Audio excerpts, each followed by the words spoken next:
Hola, querido amigo que me escuchas, me alegra que estés una vez más con nosotros y una vez más te doy la bienvenida a este tu canal, Fundación Las Delicias. En esta ocasión vamos a continuar con nuestros temas de las estaciones del pueblo de Israel por el desierto y hoy vamos a tratar de un tema que tiene que ver mucho con la justificación por la fe y vamos a tratar de entender el por qué el pueblo de Israel nunca se sometió a la voluntad de Dios y siempre estaban murmurando y quejándose.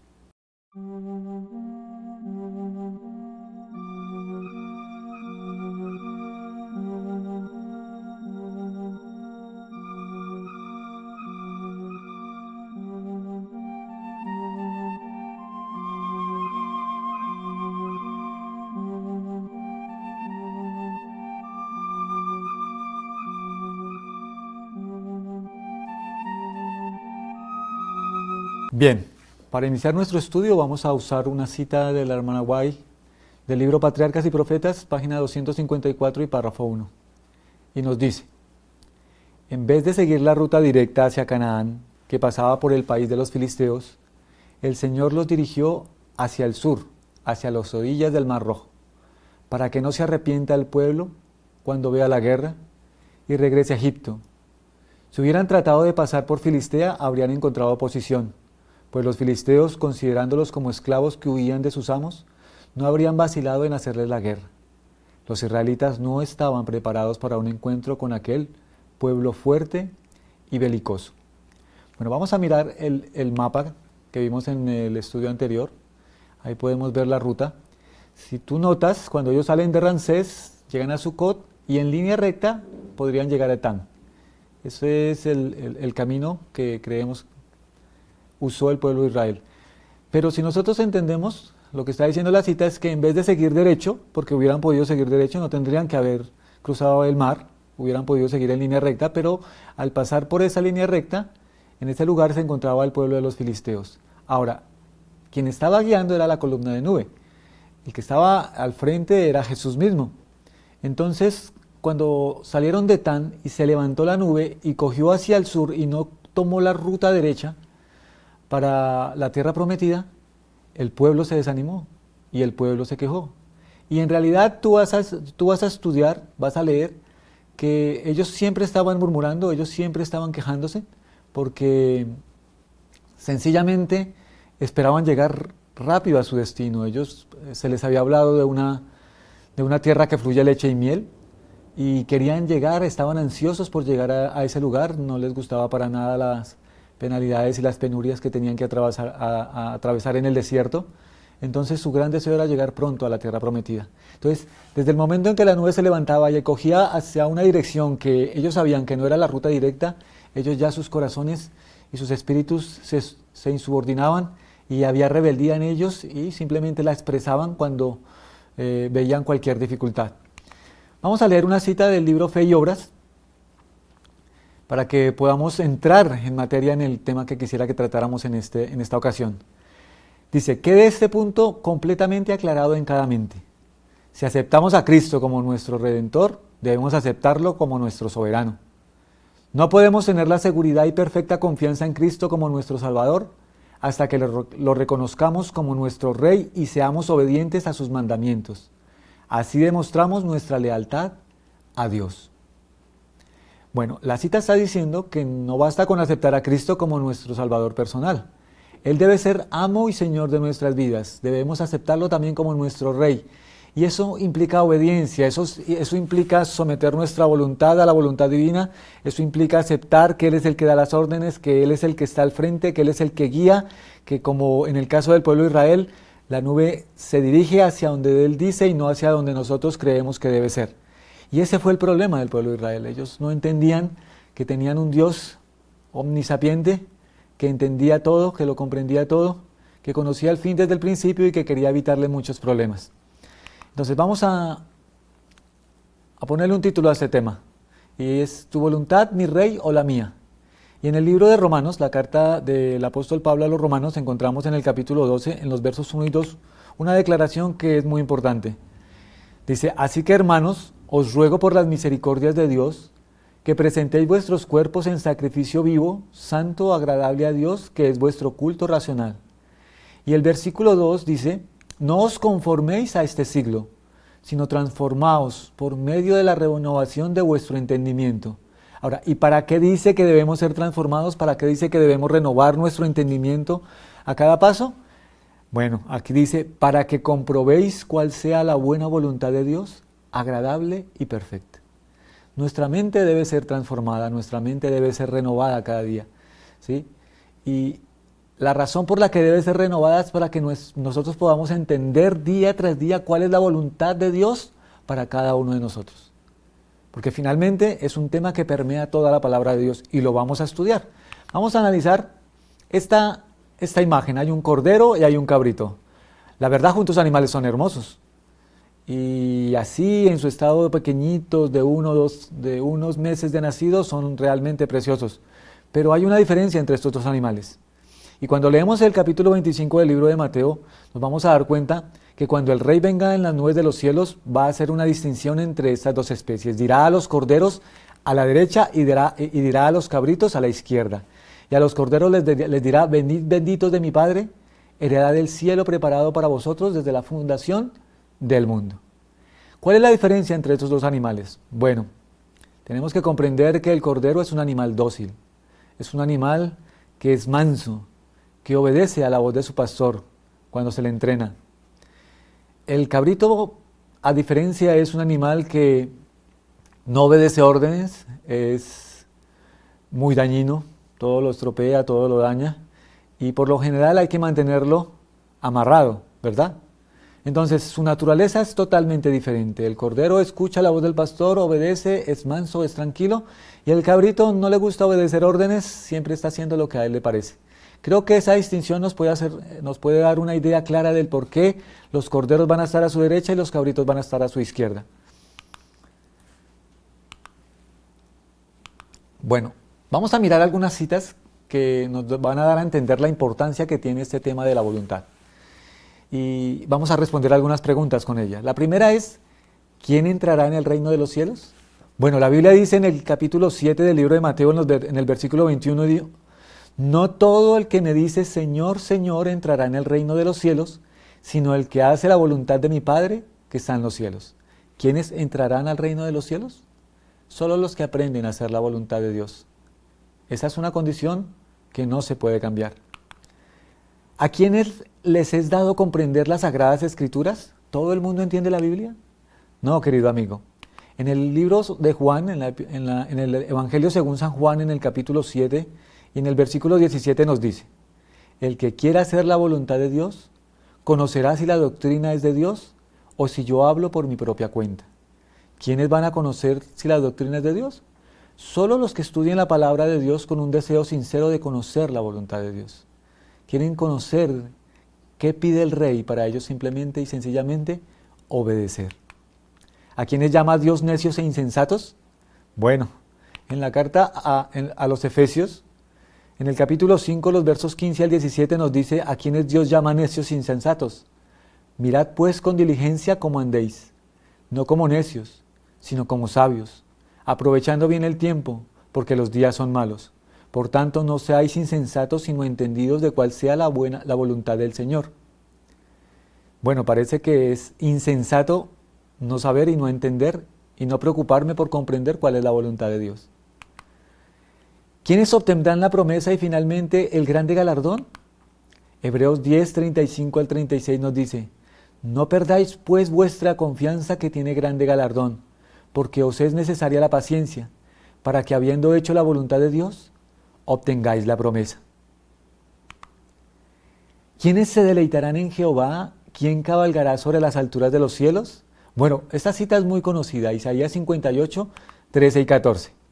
Y mira cómo dice, si retrajeres del día de reposo tu pie, de hacer tu voluntad en mi día santo, y lo llamares delicia, santo, glorioso de Jehová, y lo venerares, no andando en tus propios caminos, ni buscando tu voluntad, ni hablando tus propias palabras, entonces te deleitarás en Jehová, y yo te haré subir sobre las alturas de la tierra, y te daré a comer la heredad de Jacob tu padre, porque la boca de Jehová lo ha hablado.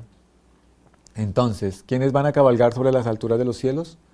los que no buscan hacer su voluntad, su terca voluntad en el día del Señor, sino los que están tratando de agradarlo, haciendo la voluntad de su Maestro. Entonces, ¿quiénes son los que cabalgarán sobre las alturas de los cielos? Los que se preocupan por hacer la voluntad de su Padre Celestial en su santo día de reposo. ¿Quién permanecerá para siempre? Bueno, esta cita también es muy conocida, pero quizá no lo habíamos leído en el contexto que estamos hablando en este momento. No améis al mundo, ni las cosas que están en el mundo. Si alguno ama al mundo, el amor del Padre no está en él. Porque todo lo que hay en el mundo, los deseos de la carne, los deseos de los ojos, y la vanagloria de la vida no proviene del Padre, sino del mundo. Y el mundo pasa y sus deseos, pero el que hace la voluntad de Dios permanece para siempre. Qué hermoso texto. Pero ¿quiénes son los que van a permanecer para siempre? Los que hacen la voluntad de Dios. Ahora, vamos a leer una cita que nos va a dejar un poquitico más impactados. Todo esto tiene que ver con la voluntad de Dios. ¿Quiénes recibirán respuestas a sus oraciones? ¿Te has preguntado alguna vez este asunto? ¿Quiénes reciben respuesta a sus oraciones?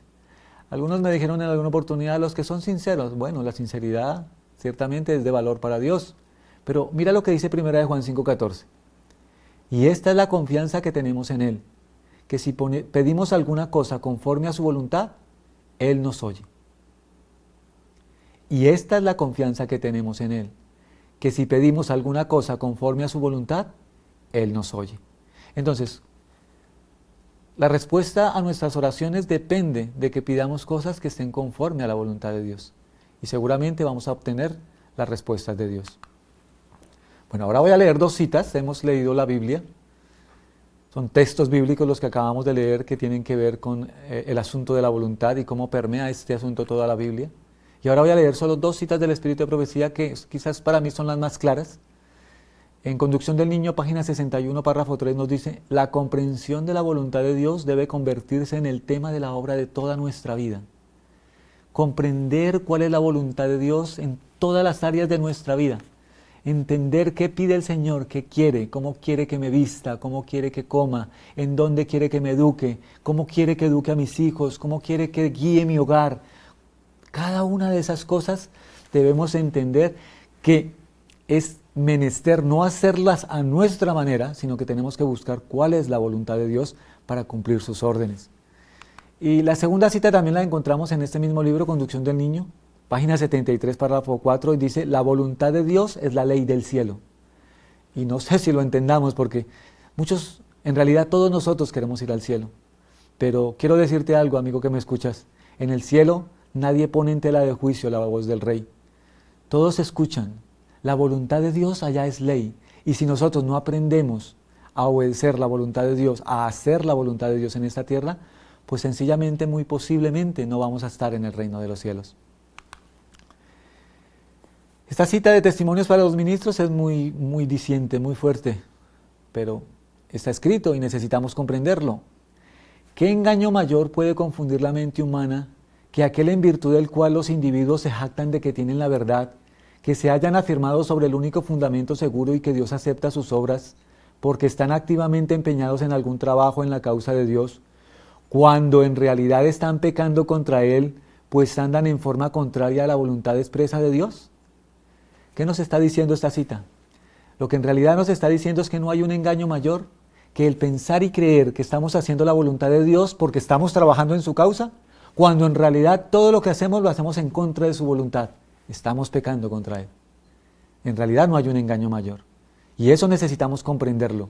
Hay que entenderlo bien. Es posible que estemos engañados pensando que estamos haciendo la voluntad de Dios, cuando en realidad estamos haciendo o estamos inclinados a hacer nuestra terca voluntad.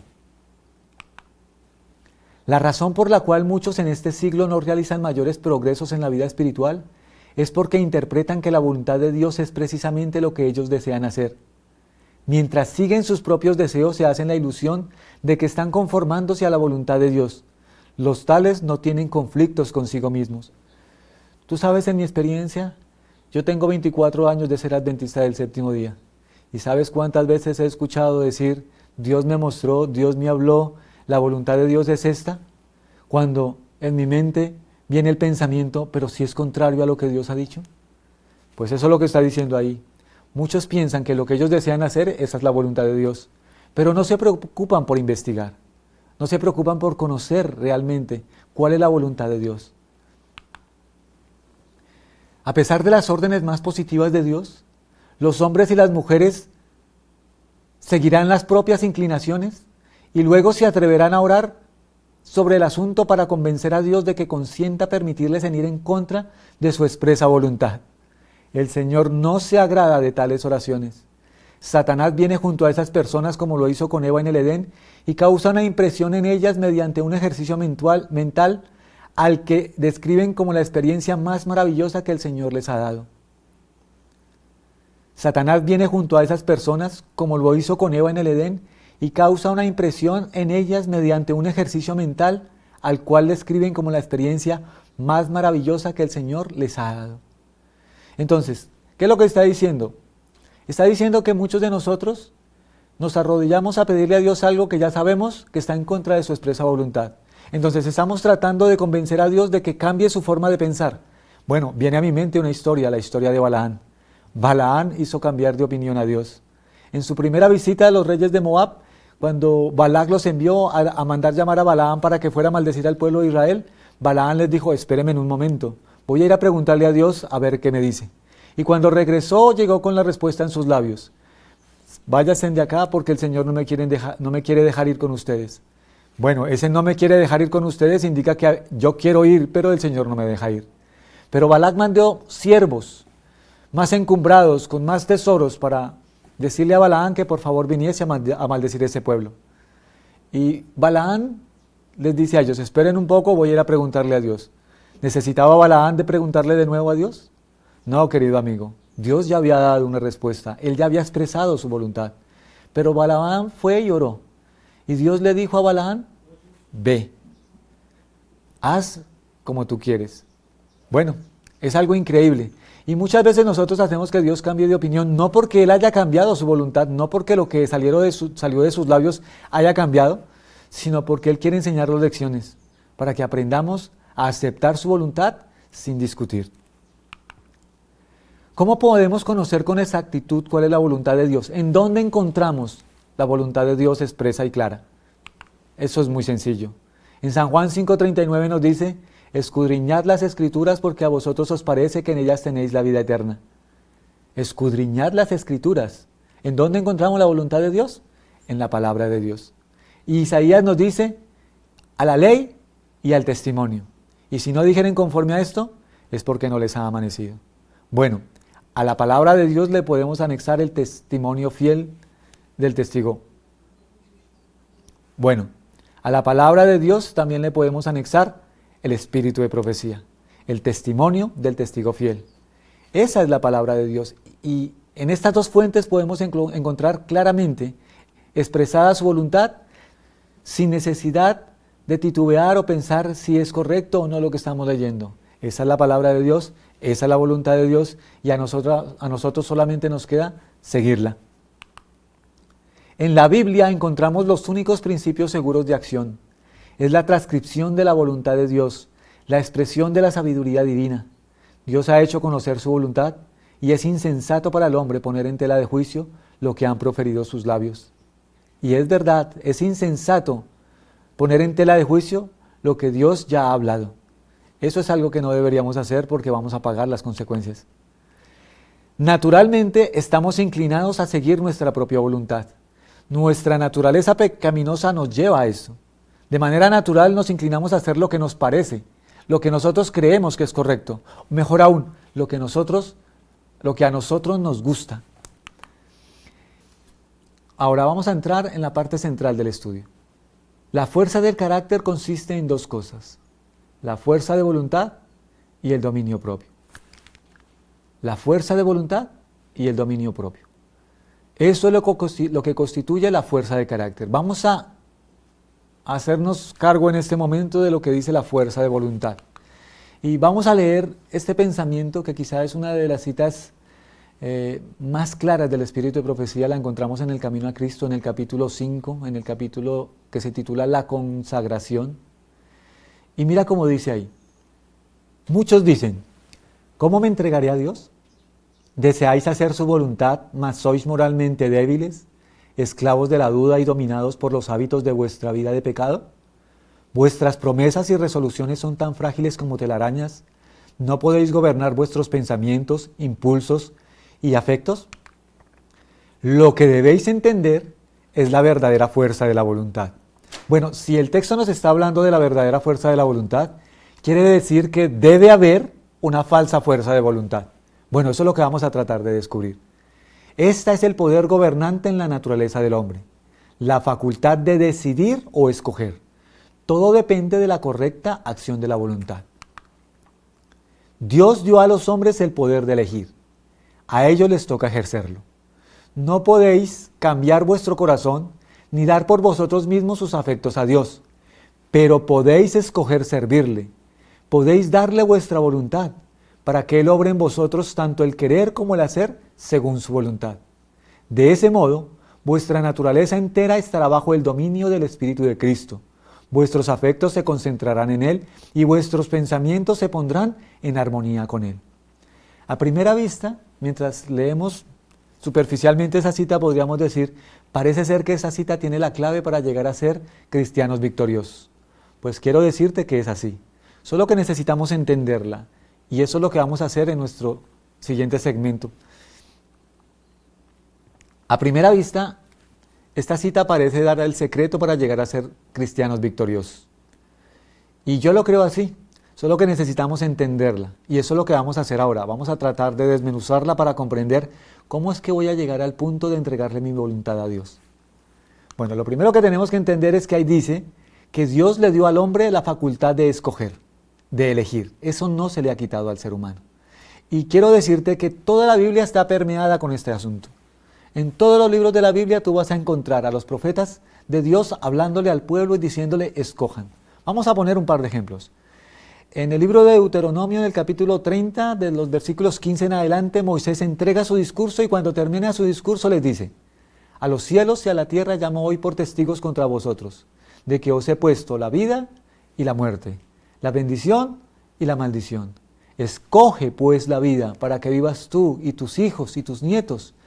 Moisés, después de presentarle al pueblo todas las exigencias de la ley, lo llama a que tome una decisión, a que escoja, y los invita a que escojan ponerse de parte de la justicia. Lo mismo hace Josué. En los últimos días de su vida reúne al pueblo. Él ve que la idolatría está penetrando poco a poco dentro de las filas del pueblo de Dios. Y él los llama, repite la ley y dice exactamente lo mismo que dijo Moisés. Y si bien os parece servir a los dioses a quienes sirvieron vuestros padres al otro lado del río, o a los dioses de los amorreos en cuya tierra habitáis, pero yo y mi casa serviremos a Jehová. Escojan a quién van a servir. Y bueno, algo similar sucede en el Monte Carmelo, cuando Elías le pide a Acab que reúna a todo el pueblo en la cima de este monte. Elías pronuncia unas palabras que son muy similares. ¿Hasta cuándo claudicaréis entre dos pensamientos?, le dice al pueblo.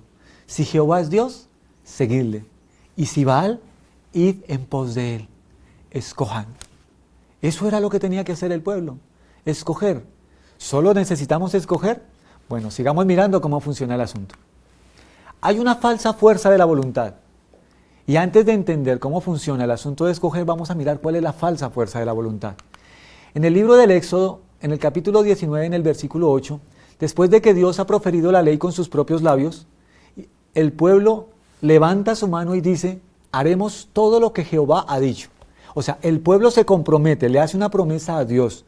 Ellos dicen: todo lo que tú has dicho, vamos a hacerlo. Y te hago una pregunta, querido amigo, ¿cómo le fue en su resolución? ¿Pudieron? ¿Alcanzaron la norma? No. Unas semanas después, a lo sumo, estaban adorando un becerro de oro en la misma presencia de Dios. ¿Dónde quedó su promesa? ¿Dónde quedó su resolución? En el libro de Mateo, en el capítulo 26, en los versos 33 al 35, encontramos la historia de Pedro. Bueno, Jesús, la última noche, reúne a sus discípulos en el aposento alto y estando ahí les dice: todos vosotros os escandalizaréis de mí esta noche, porque escrito está: heriré al pastor y las ovejas serán dispersas. Pedro mira a Jesús y le dice: yo no, Aunque todos estos se escandalicen, yo no me voy a escandalizar de ti. Y Jesús lo mira con amor y le dice, Pedro, Pedro, esta misma noche, antes que el gallo cante 2 veces, tú ya me habrás negado 3. Y a Pedro no le gustó la aseveración de Cristo y se puso enojado y le dijo, pues aunque ellos se escandalicen, aunque ellos te abandonen, yo no. Y el asunto es que eso es contagioso, porque todos dijeron lo mismo. Ahora, ¿cómo le fue a Pedro en su resolución?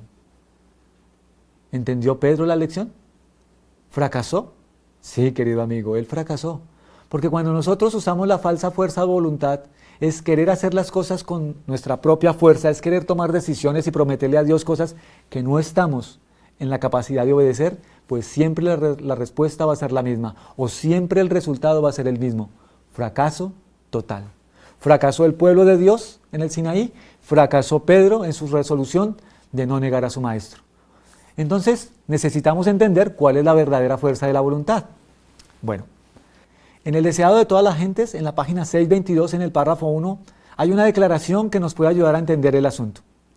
Los que decidan no hacer en ningún ramo algo que desagrade a Dios, sabrán, después de presentarle su caso, exactamente qué conducta seguir. Y recibirán no solamente sabiduría, sino fuerza. Se les impartirá poder para obedecer, para servir, según lo prometió Cristo. O sea, la cita nos está diciendo que si yo decido hacer lo que Dios me está pidiendo o lo que Dios me está sugiriendo, si me pongo de su lado, aunque no me guste, aunque crea que no lo puedo hacer, Él me va a impartir la sabiduría y la fuerza necesarias para ejecutar su santa y divina voluntad. Y esto es hermoso. Necesitamos comprenderlo, esto es hermoso. Mi parte, cuando Él me muestra cuál es su voluntad, seguramente no me va a gustar porque leímos que nosotros estamos naturalmente inclinados a hacer nuestra terca voluntad. Pero si yo no me rebelo, si yo no discuto y digo, está bien, Señor, aunque no me gusta, voy a hacerlo, cuando tomo la decisión de hacerlo, Dios obra y Dios muestra su poder para ayudar a sus hijos descarriados. ¿Recuerdan la historia de Daniel? Bueno, el capítulo 1, en el versículo 8 del libro de Daniel, nos dice que Daniel propuso en su corazón no contaminarse con la comida del rey. Ahora, él se propuso en su corazón. La palabra en hebreo es la palabra sum, que también se puede traducir como decidió en su corazón. ¿Cómo suena? Y Daniel decidió en su corazón no contaminarse con la comida del rey. Bueno, lo podemos entender más claro. Él tomó la decisión e inmediatamente él toma la decisión, Dios empieza a actuar, Dios empieza a obrar. Y ahora Daniel cae en gracia y en buena voluntad con el hombre que le va a dar la comida. Eso no es casualidad. No, eso no es como nosotros lo expresamos, tan de buenas Daniel. No, no es así. Tan pronto cuando el ser humano toma la decisión de seguir a Jesús, de hacer la voluntad de Dios, Él empieza a obrar bajo influencias que nosotros no podemos ver, que no podemos entender, bajo circunstancias que solo Él conoce, pero empieza a abrir la puerta y darnos fortaleza para que nosotros avancemos en el cumplimiento de su santa y sagrada voluntad. Ahora, vamos a mirar la verdadera fuerza de voluntad desde este punto de vista. Ahora vamos a mirar a nuestro ejemplo. Vamos a mirar cómo funciona la verdadera fuerza de voluntad en la vida de Jesús. Cómo funcionó en la vida de Jesús. Porque Él dijo, ejemplo os he dado para que como yo he hecho, vosotros también hagáis. Entonces vamos a mirar en este asunto cómo lo hizo Él. En el libro de Lucas, en el capítulo 22, en el verso 42, dice, diciendo, Padre, si quieres pasa de mí esta copa, pero no se haga mi voluntad, sino la tuya. ¿Qué está diciendo Jesús? Lo que realmente está diciendo Jesús es que la carga que en ese momento se está poniendo sobre sus hombros es demasiado pesada, que no sabe si es capaz de soportarla. Está preguntando, esa es la oración de Getsemaní, está diciéndole a Dios, a su Padre, Padre, ¿hay otra manera de salvar a la raza humana? Si no hay otra manera, no se haga mi voluntad, sino la tuya. Él toma una decisión, aunque está difícil la circunstancia por la que está pasando, aunque él puede ver que el pecado lo está separando de su Padre, que no puede contemplar como miraba antes a su padre o contemplarlo como lo veía antes. Él ve que el pecado es demasiado pesado para él. Él dice, Señor, aunque es difícil, no quiero hacer mi voluntad. Yo tomo la decisión de hacer tu voluntad. ¿Qué pasó cuando Jesús tomó su decisión? El versículo 43 nos lo va a decir. Y se le apareció un ángel del cielo para fortalecerle. Mira, hermano y amigo que me escuchas. Todo lo que hizo Jesús en esta tierra no fue porque Él era Dios. De hecho, necesitamos comprender que nada de lo que hizo lo hizo en calidad de Dios, del soberano del universo. Eso era lo que quería Satanás. Satanás quería que él usara su poder divino para que se malograra el plan de salvación. ¿Por qué? Porque si él usa su poder divino y él es nuestro ejemplo, nosotros no tenemos ese poder divino.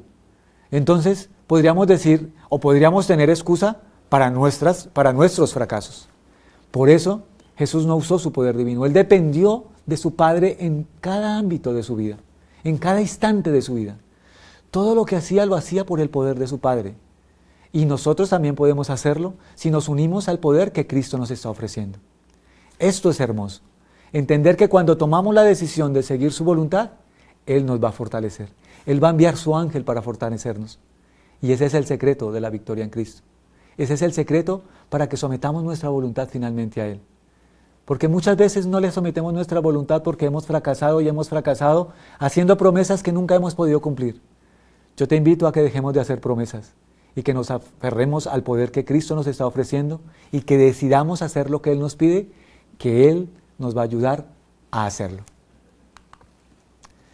En el capítulo 5 del Evangelio según San Juan, en el versículo 30 nos dice: no puedo yo hacer nada por mí mismo, según oigo, así juzgo, y mi juicio es justo, porque no busco mi voluntad, sino la voluntad del que me envió, la del Padre.